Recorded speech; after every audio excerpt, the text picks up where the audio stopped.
myself, in case you don't know me, I'm Jeff Bang, and on most Sundays I'm the family ministries elder. Today's a little bit different because you're going to see our work in middle school and my role as Christian education coordinator for our middle schoolers. This year in middle school, we've been working on using resources in our faith to create Christian resilience for our children in the future, and that's focused a lot on tools. And the tool that we're using this year is the Bible. And our focus is on the Gospels, particularly this year, and looking at characters that they read in the Bible and discerning what it meant to be the character we're studying. Pontius Pilate, Mary Magdalene, Martha and Mary. And for the past several months, we've been working on the Nativity of our Lord Jesus, looking at the characters that are involved in this story, looking at the context of this story, putting yourself in the place of the people you read, feeling what they feel, speaking as they speak. The natural progression of this discernment is what you're going to see today. But I have to tell you, the middle schoolers have worked very, very hard on this. And the work isn't necessarily time in the writing of words. It's making themselves very vulnerable to this story. They've decided that this story is best connected by moving what occurred 2,000 years ago to today, and a contemporary version of what happened and what it felt like 2,000 years ago. The discernment of our journey is really involving the question, and we ask you to join us in the question.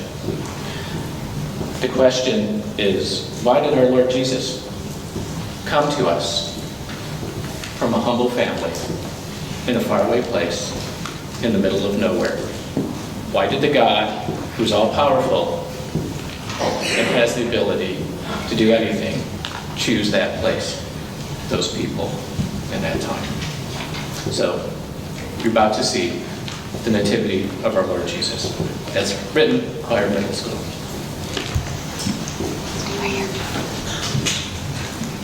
One last moment. I'm the Director of Family Ministries here. My name is Sarah Beck. And our kids of all ages have taken part in this. We meet them where they're at. So their understanding of the story of Jesus Christ and how he came to us has been expressed through their understanding and their excitement and their joy for the story.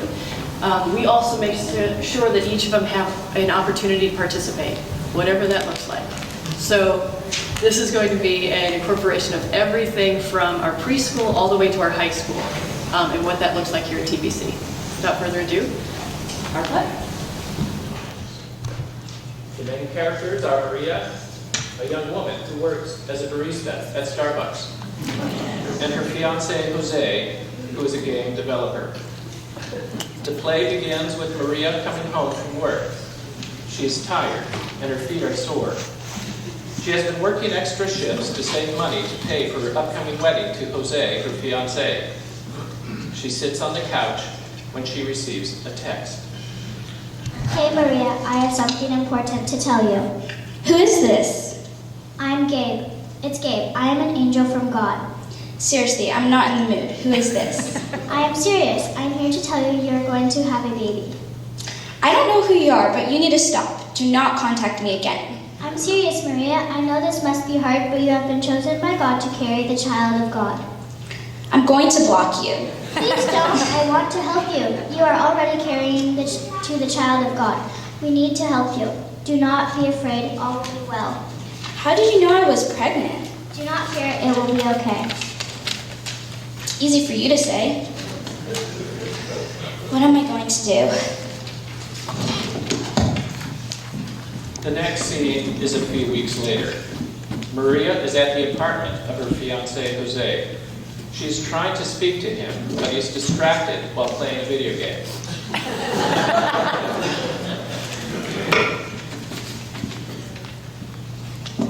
Jose, I'm trying to talk to you. Just 1 minute. I'm almost done and this is an important part. Jose, this is important. Jose! Okay, what's up? I have to tell you something important. I'm pregnant. Are you kidding me? You made me stop to tell me a joke like that? No, Jose, I'm serious. I'm pregnant. Are you serious? How can this be? There's no way you're pregnant, Maria. Are you sure? Yes, Jose, I'm sure. How can this be? How could you do this to me, Maria? Jose, I've been true to you, I swear. An angel reached out to me, and it is the child of God. I don't understand it any more than you do, Jose. I wish I did. Maria, this makes no sense. This cannot be true. I swear to you, Jose, this is all true. Maria, how do you expect me to believe this? It is all too much. I know, Jose, it's too much for me as well. I need a break, Maria. I can't believe this, and I don't know what to do. I do know I cannot go on if this is true. Please, Jose, do not leave me. I need you more now than ever. Maria, I need you to leave. I need some space. Please, Jose, do not make me go. Maria, please leave. Maria leaves Jose's apartment in tears. Jose paces for a while and goes back to his game, which includes a virtual reality headset. While wearing the headset, Jose hears the voice of God. Jose.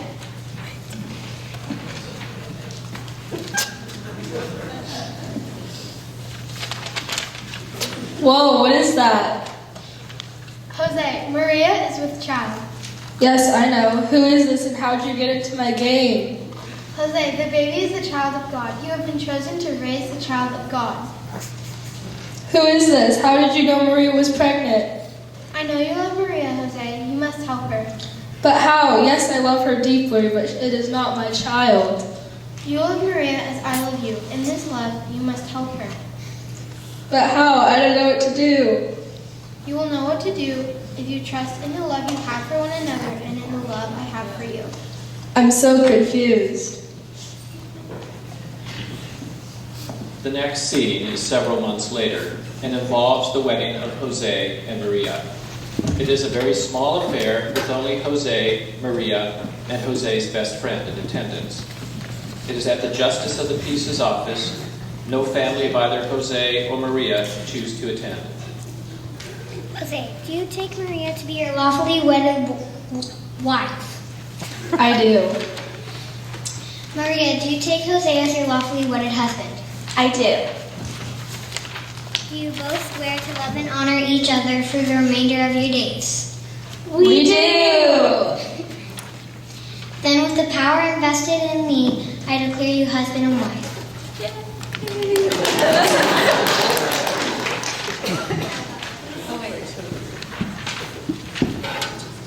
Several months later, we are at the apartment of Jose and Maria. Maria is obviously pregnant and is cleaning the apartment. She rubs her back and is obviously very tired and uncomfortable. Jose is working on his computer. While sitting on the couch, suddenly a tweet arrives and catches Jose's attention. Maria, I just received a tweet from the king. He says I have to supply a birth certificate to prove I was born in this country if I want to keep working. Do you have a copy? No, I lost it a long time ago. It says I need to get them in 2 weeks or I will lose my job. This is horrible. It'll take longer than that to get it in the mail. What are we going to do, Maria? We'll have to go get it in person. But Maria, that's a day's drive away. I don't think our car can make it, and you go close to having a baby. I don't think we have choice. We have to do it, Jose. This is so unfair. Why do we have to do this? Why do they treat us this way? I know, Jose, but we don't have a choice. We have to do it. Later that week, Maria and Jose are standing next to their stalled car. Jose was correct. The car was not able to make the long journey. He continues desperately trying to fix and start the car, but to no avail. Maria is becoming more and more uncomfortable and is beginning to have a pain in her back. Jose, it's not going to start. We need to find a different way to get there. Maria, we don't have to make it. We have to make it work. We don't have enough money to fix it. Even if we did, we'd run out of time. If I'm not back tomorrow night, I'll lose my job. We have to get there as soon as possible, Jose. I'm starting to feel really bad. Jose looks at Maria and realizes she needs to be at their destination as soon as possible. Maria, we have to find a way there as soon as possible. Maybe we can ask for a lift from someone? Maria and Jose ask for a ride to their destination, but nobody is willing to take on the couple, with Maria being so close to delivery. In desperation, they realize they need to call Uber. Jose, how can we afford this? This is going to cost more than we have. I know, Maria. We have no choice. We have to get you there as soon as possible.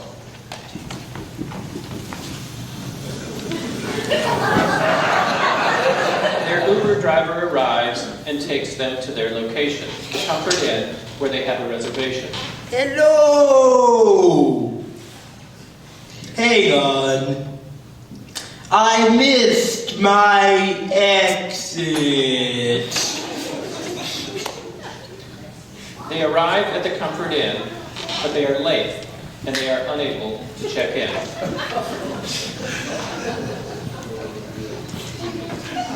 I'm sorry, sir, but your credit card has been declined. I'm afraid I cannot give you a room. Please try again. We're desperate. I've tried several times, sir. It just won't go through. I'm very sorry.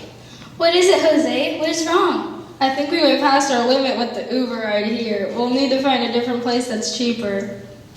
Oh, Jose, what are we going to do? I don't think I can go on much further. I know someone at Motel 6. They're much cheaper as they're going through renovation. They have a room they can guarantee you, but it's not finished yet. It's in walking distance, but you must hurry. Thank you. Can you call them and tell them we are on our way? Of course. Maria and Jose walk to the motel. As the clerk told them, there is one last room available. They are also overjoyed that there is enough room left in their credit card for the night. They are hopeful they can finish what they came for the next day and find a way back home. As the night continues, Maria's pain becomes worse. In fact, she's now worried about that she's going to deliver her baby. The two pray and Maria's labor stops, since they have no insurance and they have already had to pay ahead at their local hospital for the birth. If they do not get back home, they won't have the money to pay for the hospital stay here. They try desperately to hold off as long as they can, hoping and praying the labor stops. It does not, and Maria delivers a son near morning. Maria, we have a beautiful son. Maria and Jose snuggle and hold their new baby son. 2 days later, the scene opens, with Jose in the front lobby speaking with the front desk clerk. I'm sorry, sir, but your card has been declined. Unless you provide a new card or cover the charges, I'm going to ask you and your wife to leave. Is there any way we can stay longer? I promise you I'll cover the cost. I'm sorry, sir. There's nothing I can do. Jose, Maria, and their baby Jesus leave the hotel. That afternoon, Jose, Maria, and the baby are in the park, not far from the motel.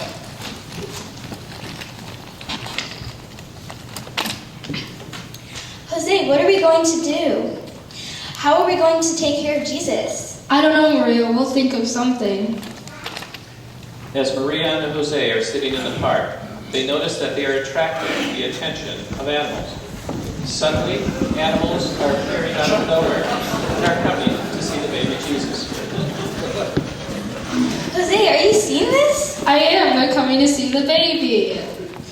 As they continue to sit in the park, more and more animals are coming. Suddenly, people are also beginning to gather as well. The people who live in the park have come to see the baby. They fall to their knees when they see the baby Jesus. I had a dream last night that a Savior was born and I was to find him. I had the same dream. This is the tribe from my dream. As the animals and people gather, Maria and Jose realize that something very special is indeed happening. Truly, Jesus is the child of God. Suddenly, as the crowds gather to continue to gather, Jose and Maria are approached by a lovely lady. This lady is a special friend from Family Promise. Jose and Maria. I had a feeling that you would be here. I'm from Family Promise, and I can provide you shelter and meals and help you get into a different circumstance. We'll help you find a job. We'll help you find housing. Thank you, thank you. You have no idea how much this means to us. How did you find us? Well, it's the strangest thing. I had a dream last night that was so realistic, and I was told that there would be a couple who would need help here in the park today. So that's why I'm here. As they are completing the paperwork, they are approached by another woman, this one carrying food. Hello, I am a deacon. I was called yesterday by the clerk at the motel, and I heard you need help, and I figured you could use some healthy food. Yes, we have been so hungry. But again, how did you find us? I don't understand it myself. I had a dream last night that I would find a family that needed help under a street lamp in the park. When I woke this morning, I knew I had to get food to these people, so I made you a lasagna. I hope you Maria and Jose are eating well and so ever grateful. They are beginning to feel comfort for the first time in days when they are approached by a man carrying bags. Hello, I'm the mission elder from the church over there. And the clerk from the hotel called me and said that you might need some food and clothes for yourselves and for your baby. How did you know we needed this? How did you find us? It's so crazy. I had a dream last night. And the dream said I would find a family in a park underneath a light, and I knew I just had to be there. With that, the three gift givers realized that something very special indeed had happened, and this child was truly special as well. Maria and Jose just looked at each other and realized that Jesus was truly the child of God.